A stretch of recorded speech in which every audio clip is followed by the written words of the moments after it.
Hello, fifth graders, especially in my class. I am going to go ahead and read a chapter of the City of Ember for you. So we left off on chapter 14. So take out your book and follow along with me. Remember that if you finish this, you can take an ARP test on it. Remember, ARP still matters. So the next day was psalm rehearsal day. Everyone was let off from work at 12 o'clock to practice for the singing. It was a slow morning for messages. Lena had a lot of time to sit at her station in Garden Square and think.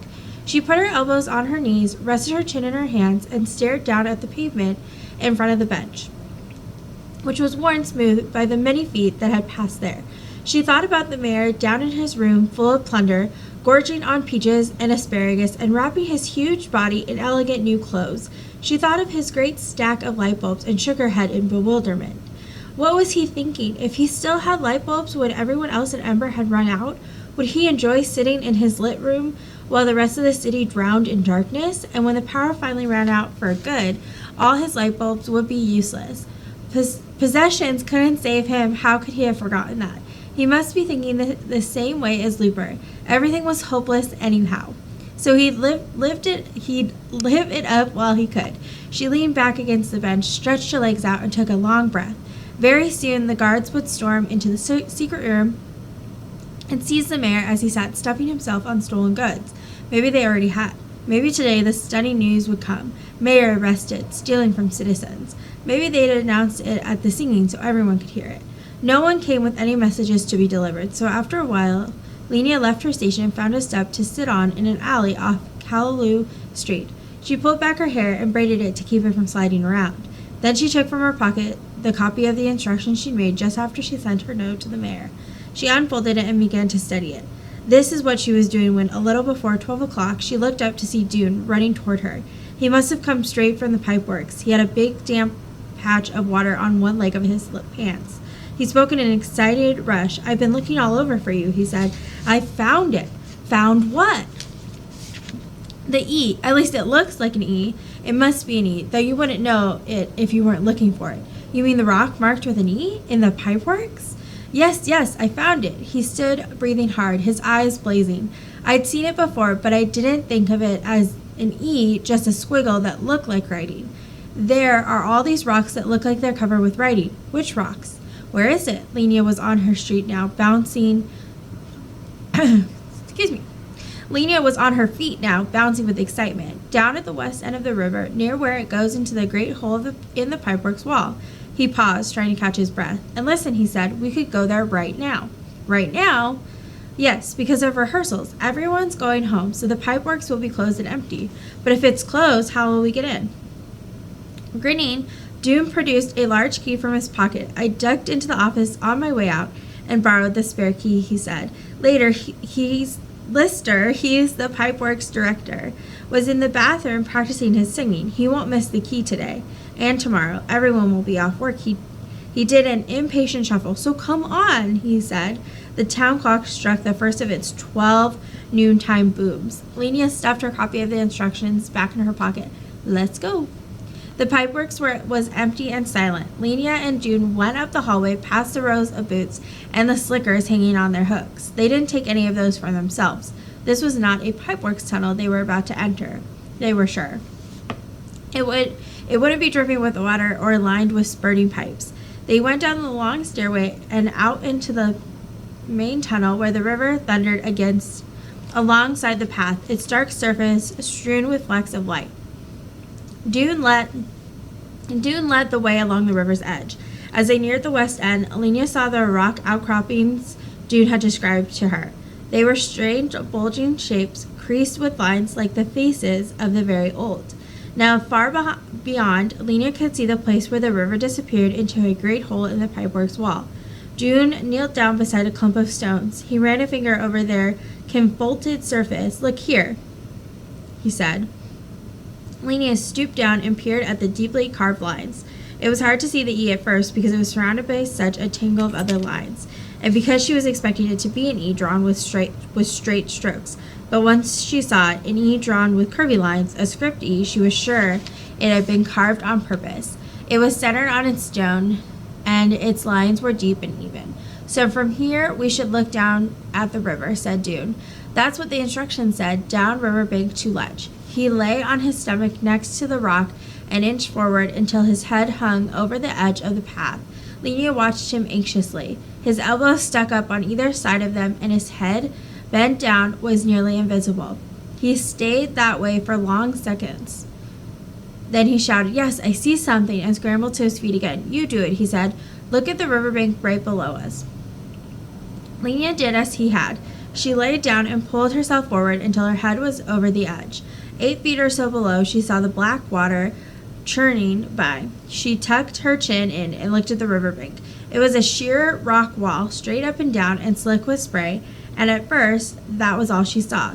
But she kept looking, and before long could make out short iron bars bolted into the bank, one below the next, almost directly below her. They were like the rungs of a ladder. They were a ladder, she realized. The bars provided a way to climb down the riverbank. Not a very appealing way. The bars looked slippery, and the water below was terribly fast. And because of the dimness and the flying spray, she couldn't actually see if there was a ledge at the bottom or not. But the E was clearly an E. And the bars were clearly a ladder. This must be the right place. "Who will go first?" said Dune. "You can," Lenia said, getting to her feet and stepping away. "All right." Dune turned so that his back was to the river, and he eased himself carefully over the rocks, feeling for the first rung with his feet. Lenia watched as he sank out of sight little by little. After a few moments, his voice called up from below, "I'm down, now you come." Lenia inched backward, just as Dune had, letting one foot dangle over the edge, lower and lower, until it touched the first rung of the ladder.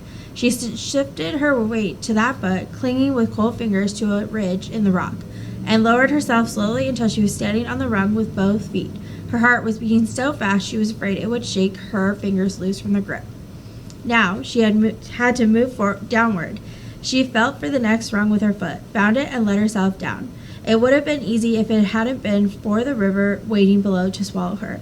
"You're almost here," called Dune. His voice came from right below her. "There's a ledge, one more rung, and you'll feel it." She did feel it, solid beneath her foot. For a second, she stood there, still clutching the ladder.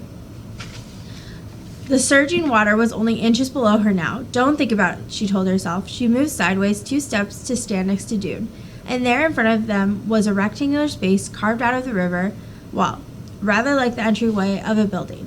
It was perhaps 8 feet wide and 8 feet high, and would have been invisible from anywhere else in the pipeworks. You had to have climbed down the riverbank to see it. They stepped into this entry hall and walked a few steps. Enough light to see by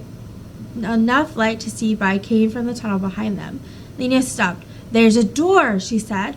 "What?" said Dune. The water roared so loudly they had to shout to be heard. "The door!" Lenia yelled happily. "Yes," Dune yelled back. "I see it." At the end of the passage was a wide, solid-looking door. It was dull gray, mottled with greenish and brownish blotches that looked like mildew. Lenia put her palms against it. It was metal, and it felt cold. The door had a metal handle, and just below the handle was a keyhole. Lenia reached into the pocket of her pants for a copy of the instructions. She unfolded it, and Dune looked over her shoulder.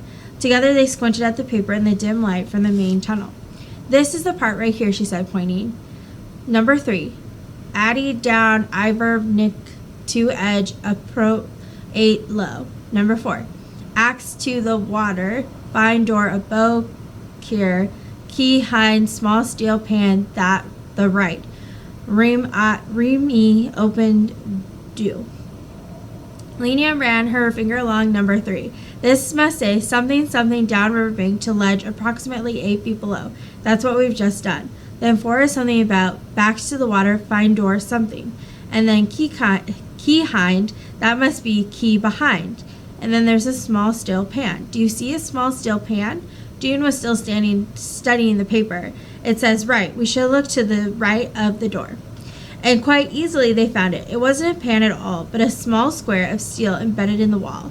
"A steel panel," said Lenia. She ran her fingers across it and felt a dent at one side. When she pressed there, the panel sprang open easily and silently, as if it were glad to have finally been found. Inside, a silver key was hanging on a hook.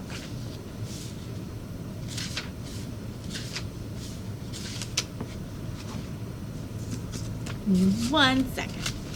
Lenia reached for it and then drew her hand back. "Shall I do it?" she said. "Or shall you?"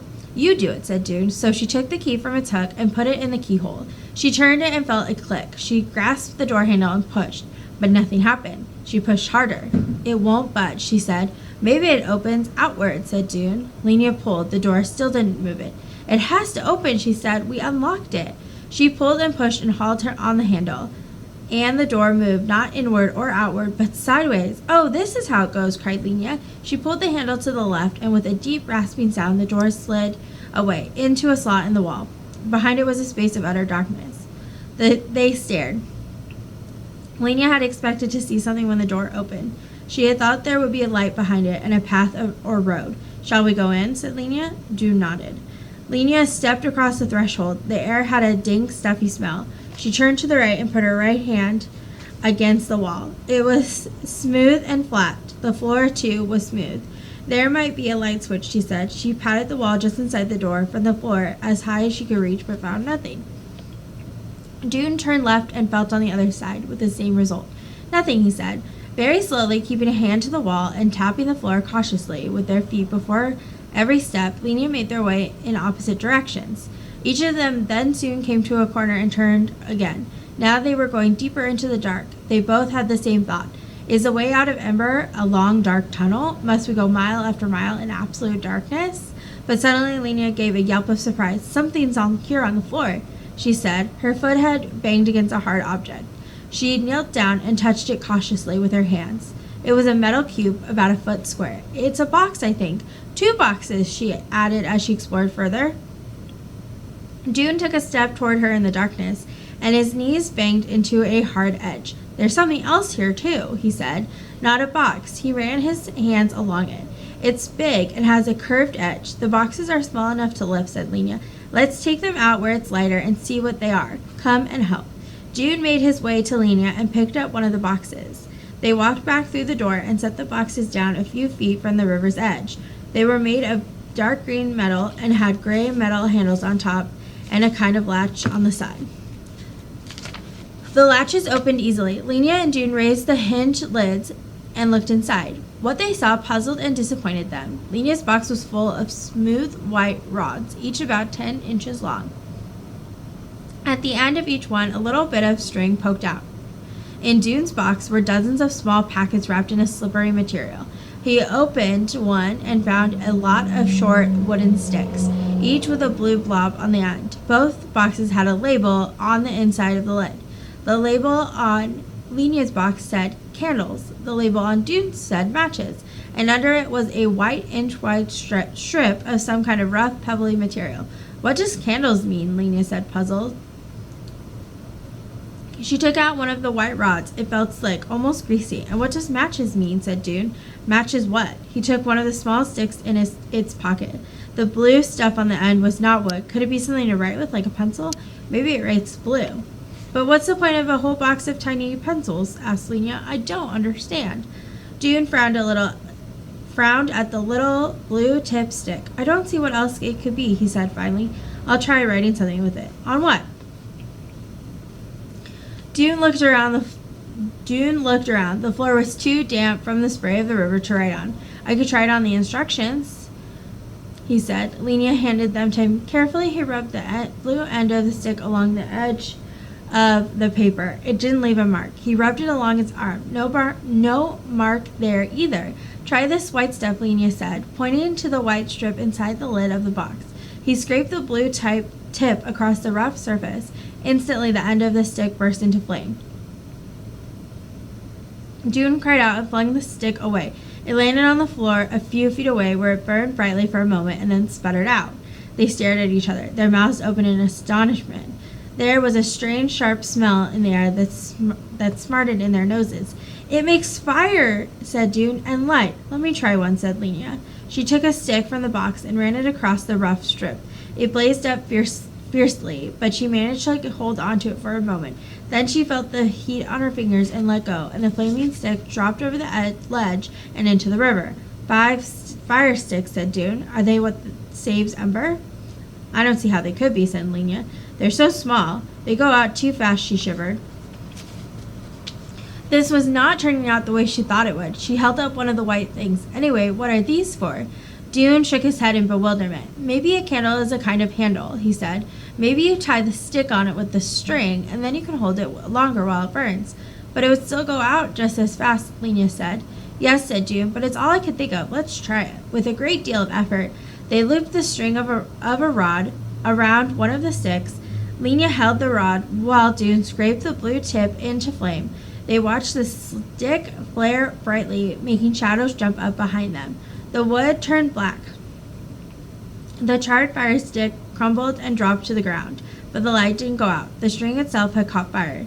As they watched, it sputtered and smoked and then burned steadily, filling the little room with a warm glow. It's the movable light, said Dune in awe.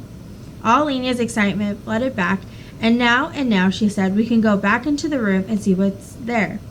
They went back down the passage to the doorway and stepped inside.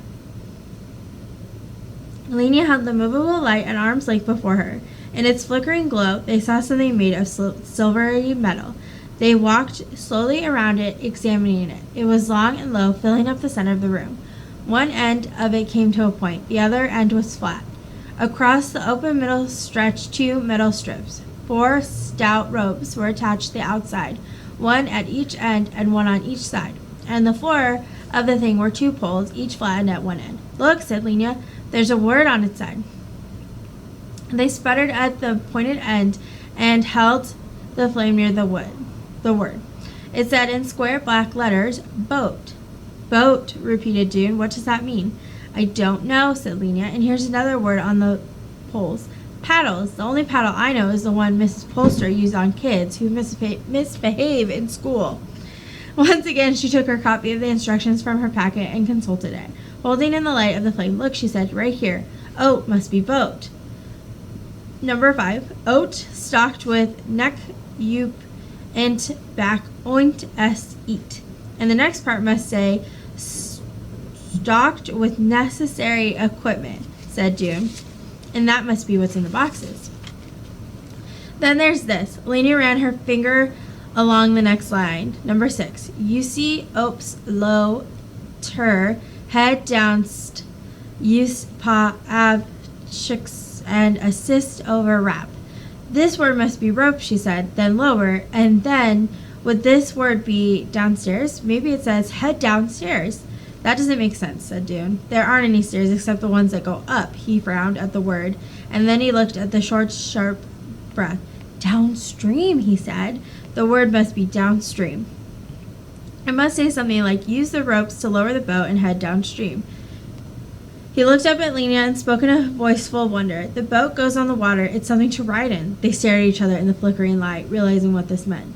There was no tunnel leading out of Ember. The way out was the river. To leave Ember, they must go on the river. End of chapter 14. Join me next time for when we continue the story and see what happens in chapter 15. Bye, guys.